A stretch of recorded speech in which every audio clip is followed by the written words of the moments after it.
Yeah, holy jeez, boys, those rocks are sharp. They've got to go. Hey, everybody. Eric here with the Arcane Table, and welcome to the build. This time around, I've got not one, but two builds for you, these flexible battle mats. Yeah, you've seen flexible battle mats before on YouTube, so have I. But these ones are a little different. I've got this swamp one here that's just one solid surface for clay, and then I managed to figure out how to put a grid system in them. It's fairly simple, but still, you're going to need to know how to do it if you want to do it, and I've figured that out for you. Regardless, here we have our Cavern battle mat, we have our swamp battle mat. This is the build. I hope you enjoy.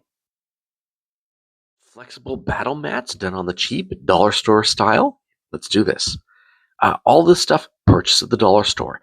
Brushes, this rock, which is black and glittery. Your paint. Caulking was purchased at Walmart. There's like $10 a tube. Walmart or Canadian Tire. Cheap, cheap, cheap. Cut that off at the base. You want that base nice and wide so you get maximum caulking. And then just take that seal and break it really good. So once again, more caulking comes out. It'll be a lot easier on the wrists. You'll thank me. Just squeeze all that noodly goodness into your pan. Green paint, and then 2 tubes. You're done. It's 2 tubes per mat. You probably could get away with one, but it's going to be very thin. You really can't mix this stuff up. You got to chop it up. Thank you once again, Reese, for helping. You're just going to put it on there and slather it on. There's no easy way. What a mess. Now this stuff really, really smells, and it smells bad quickly. You want to do this outside. Do not do it inside. Put on a mask, put on a respirator, open up the garage door, get some air in there. Green and gray. The green one, we're going to be doing a swamp tile. The gray, we're going to be doing a cavern tile. So once again, nice big Tupperware container. Don't use anything good because you're not going to be able to salvage it. Make sure you get the edges. The edges were a little difficult to get because they curl. So you want to get that on there nice and thick, nice and even. Here we have those rocks, which I probably wouldn't use again. They're really sharp. So we're just kind of laying them on there, kind of like chocolate chips. There you go. Cake 1, cake 2, off to the cake festival. Now, I haven't seen this before. I'm not sure if I just haven't seen it or I'm the first one to do it. But you can buy these skewers at the dollar store. They're whatever, about a ½ meter long. And you can just lay them down and put in a grid. You want to be quick with this stuff because it gets pretty tacky pretty quick. But just lay down your framing square or 2 rulers if you have. Line it up. And there you go. Insta-grid. You want to clean off the skewer every 2 or 3 lines because it gets really caked on. So to get those nice crisp, if you can call those lines crisp, you want to get that skewer clean. There you go. Look at that instant grid. Now, this stuff took a long time to dry. I'm talking about the caulking. Good 5 days. Let it sit, let it dry fully, and then once you're done that, you can start Mod Podging. Here I had some brown. I don't use brown very often, so figured I'll use it up. And browning that path, just dab, dab, dab. Now starting with some green. Don't go crazy with this. If you need to make more, you can make more. Use what you think you need, and then you can just kind of go from there. So Mod Podge, brown paint, green paint. Get that kind of nice swampy kind of color. Donkey, get out of my swamp. And then just lay it in there. You want to wet blend all this stuff, both sides. This stuff is going to take a while to dry, so you have all the time in the world to really mess it up. Go back in. I added some more brown, kind of just spotted all over the place. Go into the path, go into the areas, and just kind of make it all muddy. This is going to be your base coat. We're going to flock it right away, so it's all good. There you go. You can see how flexible these are. Now, these rocks are sharp. They don't look sharp, but right here, I actually cut the bottom of my hands. It was a boo-boo. I had to get Keely to kiss it better. Be careful. Just grabbed a variety of flocking, yellows and greens, different shapes, different sizes, different textures. Laid in my glue mixture. It's like 30% water, 70% glue, and just dab the heck out of it. There you go. Got some fine green flocking. Just went in heavy. The glue is going to absorb. It's just going to drink this stuff in. So don't be shy. Lay it in. You don't want to go super thick because you don't want to be wasteful. There are the green and brown undertones of the Mod Podge, so if you miss any spots, you're covered. Once I had the green in, I went in with yellow, just kind of looking for all the spots that were missed. And all this stuff is going to kind of be blended in naturally once it dries. With the last of my glue, I wanted to make the ends just a little different, giving once again a little more texture. So I've got this coarse tuff. It's almost like sawdust. Hard to say. What I can say is that it makes a bloody mess. So I just kind of went sparingly with the ends and laid it on. Tap, tap, tap. This stuff will kind of take to the air. So, lay yourself a drop sheet. It will make a mess. Here we go. Here's our mat. I had already Mod Podged it black. You didn't need to see that. Mod Podging, fun stuff. Just mixing my gray. This is a light gray tone. And just going in and dry brushing. This takes a little while. Each of these mats require a lot of dry brushing. So get that wrist ready. You're going to burn through it. There you go. 1, 2, done. Easy peasy. Here's something you don't see every day. Everybody knows that you got to glue this stuff on once it's done. But what happens when your spritz bottle isn't working and it's past 9 o'clock? The dollar store is closed. Well, the fire truck with it, I just laid it on. Everybody sees how it works when the water bottle is working. Let's see what happens when the water bottle isn't working.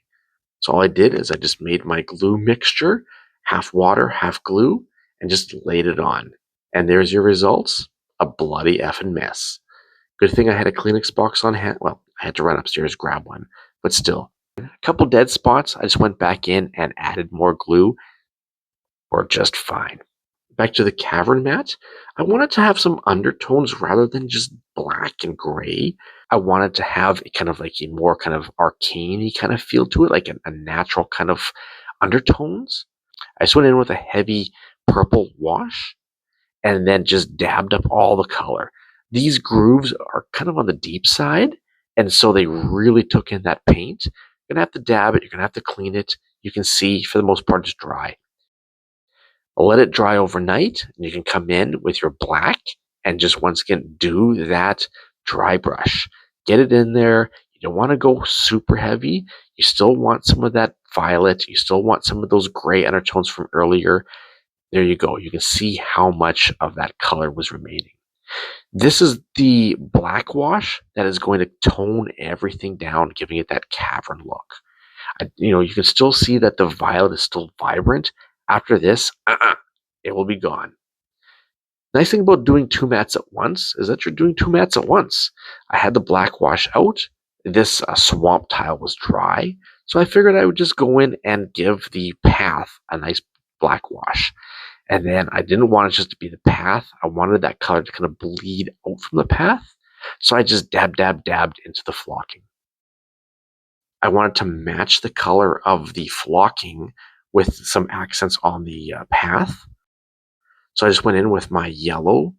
It's more of like a golden yellow and some brown, making it kind of a Allburn mixture, making it matching with my flocking, and just laid in. Clean up your brushes. Battle mats, done, easy, cheap. That's it, peeps. Flexible battle maps. I really enjoyed this project. Something simple, nothing fancy. Once again, nothing you haven't seen 100 times before. Unless, of course, you've never seen somebody put a grid into one of these, which I have. If somebody has out there previously, good for you, props. If not, consider another first for the Arcane table. This was a fun little craft, something I'm going to try again in the future. I want to try making a water mat and a Arctic kind of winter mat, which you could probably expect in the next month or two. This was a easy build, although unfortunately there are pros and cons to it. The pros, these are durable. They're going to stand the test of time, I can tell already. 2, they've got a nice big surface. You can simply plop them on the table. You have a big surface for that battle where you don't have to worry about having all these smaller tiles kind of interlocking each other. And then the materials. Number 3, you can buy 90% of this stuff at the dollar store, cheap, for the most part. It's the caulking that you have to get from Canadian Tire or Walmart, whoever it be, which is a little more on the expensive side.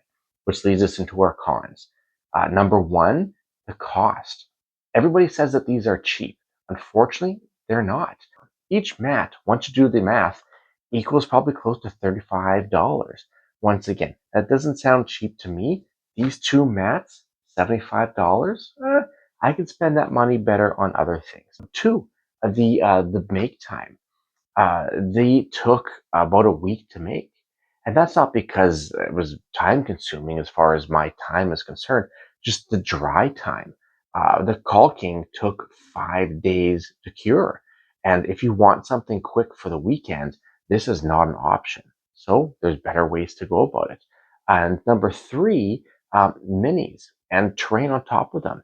Because they have that rocky surface, they don't sit flush. It's not that things are falling over, but when I was doing photos or just kind of playing around with them a little bit, I found that the minis and the terrain just didn't sit nice and flush. So you get that kind of shadow, you kind of get that dead space underneath everything. And I'm not a big fan of that. I kind of like things to look crisp. And, some of that might require a little bit more playing. A little less rock and maybe a little more silicone. I don't know. We'll see. Anywho, all in all, a good project. I encourage you to do it. Just make sure you know what you're getting yourself into. The channel's doing very well, although the subscribers have kind of died down. So I think we're currently at 155. Let's get to 200 by the end of the year. That's roughly another 45. Gives us a month and a half to do it. Come on, team, we got this. Please like, subscribe, and comment. That being said, my name is Eric. This is the Arcane Table, the build, and remember, you're always welcome at the table. Yeah, these rocks. I could have used something a lot duller, but they're razor sharp. Yeah, they're just I don't know. They should put a warning on those rocks. Sharp rocks don't use with crafting. Oh, but they are in the crafting aisle. Go figure.